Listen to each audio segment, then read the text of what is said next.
This week we're told that during the building of the Mishkan, the tabernacle, all of the women whose hearts inspired them with wisdom spun the goat hair for the curtains. But if you look at the actual passage, it says that they spun the goats. It doesn't mention the goat's hair. The commentators explain that the Torah is hinting to us that the women did something creatively with an extra degree of difficulty. They spun the goat hair while it was still attached to the goats. Not easy, which raises the obvious question. If you have an opportunity to do something in an easier, more efficient, less time-consuming fashion, why in the world would you do it in a more difficult, less efficient, more cumbersome fashion? Unless, of course, you work for the government. And the commentators offer a number of different answers. I want to share one fascinating one with you. The women realized that the building of the Mishkan was a rectification. It was an atonement for the sin of the golden calf. But the women did not need that atonement. Why? Because when the men massed against Aaron and threatened him into building the calf, Aaron, in an attempt to delay them, said, "Go get the gold jewelry from your wives." But the wives were having none of it. The women did not contribute any gold. They were not part of the sin of the golden calf at all. The men brought their own gold.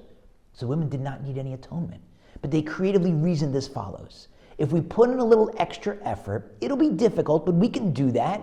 Our hearts are inspired with wisdom. We can benefit our husbands.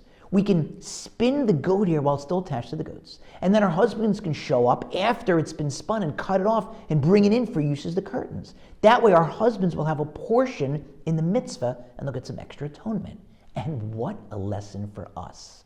Sometimes a little creativity, a few extra dollars, a few extra minutes, a little extra effort, and you can do something that will benefit someone else. It can be your spouse, your parent, your child, your friend, another relative, a colleague, employer, employee.